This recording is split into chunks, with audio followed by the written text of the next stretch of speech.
मध्य प्रदेश में विधानसभा चुनाव जीतने के लिए बीजेपी ने अपनी कोशिश तेज कर दी है, जिसकी मुख्य वजह है ताजा सर्वे रिपोर्ट। बीजेपी और दूसरी सर्वे एजेंसियों ने जो 3 महीने पहले सर्वे किया था, उसमें बीजेपी की स्थिति बहुत खराब बताई गई थी। खुद बीजेपी की सर्वे रिपोर्ट में भी बीजेपी की स्थिति ठीक नहीं पाई गई थी। यही वजह है कि गृह मंत्री अमित शाह ने चुनाव अभियान की कमान अपने हाथों में ले ली और पार्टी के लिए नई रणनीति बनाई। अमित शाह ने अपनी रणनीति के अनुसार प्रदेश में पार्टी के सभी दिग्गज नेताओं को चुनाव लड़ाने के लिए मैदान में उतार दिया है। बीजेपी के सर्वे रिपोर्ट में सबसे खराब हालत ग्वालियर चंबल संभाग में देखने को मिली थी। यही वजह है कि चंबल संभाग में बीजेपी की स्थिति ठीक करने के लिए केंद्रीय कृषि मंत्री नरेंद्र सिंह तोमर को मुरैना जिले की दिमनी विधानसभा से चुनाव लड़ने के लिए मैदान में उतार दिया है। नरेंद्र सिंह तोमर के मैदान में उतरने के बाद अब ग्वालियर संभाग की बारी है। ग्वालियर संभाग के राजनीतिक गलियारों में सबसे ज्यादा चर्चा केंद्रीय मंत्री ज्योतिरादित्य सिंधिया के चुनाव लड़ने को लेकर है। सिंधिया को बीजेपी ग्वालियर पूर्व, ग्वालियर दक्षिण या फिर शिवपुरी से चुनाव के मैदान में उतार सकती है। वहीं ग्वालियर दक्षिण विधानसभा सीट से पूर्व पीएम अटल बिहारी वाजपेयी के भांजे और पूर्व सांसद, पूर्व मंत्री अनूप मिश्रा का नाम भी सामने आ रहा है। अनूप मिश्रा के ग्वालियर दक्षिण से मैदान में उतरने से बीजेपी को पूरे ग्वालियर संभाग में ब्राह्मण वोट मिलने की संभावना है। वहीं दूसरी तरफ अनूप मिश्रा सिंधिया के करीबी हैं, तो अनूप मिश्रा के लिए सिंधिया भी पैरवी कर रहे हैं। मध्य प्रदेश विधानसभा की 230 सीटों में से 34 सीटें ग्वालियर चंबल संभाग में आती हैं। 2018 के विधानसभा चुनाव की बात की जाए तो कांग्रेस ने संभाग में 34 में से 27 सीटें जीती थी। बीजेपी 2023 के विधानसभा चुनाव में अपने विकास और कल्याणकारी योजनाओं के दम पर वोट मांगने मैदान में उतरी है।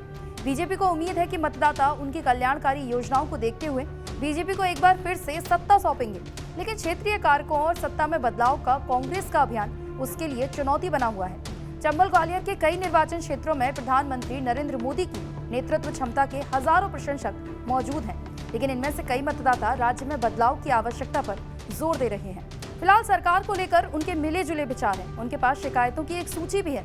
यदि सड़क, बिजली और पानी की आपूर्ति की स्थिति में सुधार के भाजपा सरकारों के दावों को लेकर कुछ हद तक स्वीकारता है, तो कई लोग सरकार के समग्र रिकॉर्ड पर सवाल भी उठाते हैं। मतदाताओं का एक वर्ग महंगाई, बेरोजगारी, नौकरशाही की उदासीनता, भ्रष्टाचार और आवारा मवेशियों जैसे मुद्दों को लेकर सरकार की आलोचना करता है। वहीं दूसरी तरफ शिवराज सिंह की गरीब महिलाओं के लिए लाई गई लाडली बहना योजना और केंद्र द्वारा किसानों के लिए शुरू की गई इसी तरह की नगद हस्तांतरण योजना जैसी कल्याणकारी के दम पर मतदाताओं ने बीजेपी को वोट देने का मन लगभग बना लिया है। मध्य प्रदेश में विधानसभा चुनाव में अभी 1 महीना बाकी है। ऐसे में मुरैना और ग्वालियर जिलों में मतदाताओं का एक बड़ा वर्ग अपनी प्राथमिकताओं और किसी पार्टी के साथ जाना है, इसे लेकर मौन बना हुआ है। 2023 का विधानसभा चुनाव सिंधिया के लिए निर्णायक माना जा रहा है, जिनके भाजपा में शामिल होने के कारण पार्टी 2020 में सत्ता में आई थी। मुरैना विधानसभा सीट पर भाजपा ने सिंधिया के समर्थक रघुराज सिंह कंसाना को फिर से मैदान में उतारा है, जिन्होंने 2018 में कांग्रेस की टिकट पर ये सीट जीती थी, लेकिन 2020 के उपचुनाव में उन्होंने हार का सामना करना पड़ा था। कई मतदाताओं का मानना है कि अगर सिंधिया को भी विधानसभा चुनाव में उतारा जाए तो भाजपा को इस क्षेत्र में कुछ फायदा हो सकता है, क्योंकि इससे ये धारणा बनेगी कि पार्टी उन्हें मुख्यमंत्री पद के उम्मीदवार के रूप में देख रही है। ग्वालियर चंबल संभाग के मतदाताओं के एक बड़ा वर्ग सिंधिया को मुख्यमंत्री के रूप में देखना पसंद करता है, लेकिन सबसे बड़ा सवाल ये है कि क्या सिंधिया विधानसभा चुनाव लड़ेंगे। 2019 के लोकसभा चुनाव में मिली हार के बाद सिंधिया विधानसभा चुनाव लड़ेंगे, ये अभी तक रहस्य बना हुआ है। लेकिन जिस तरह से पार्टी ने सभी सीनियर लीडरों को चुनावी मैदान में उतार दिया है, उसे देखते हुए सिंधिया के बीच चुनावी मैदान में उतरने की संभावनाएं बनी हुई हैं।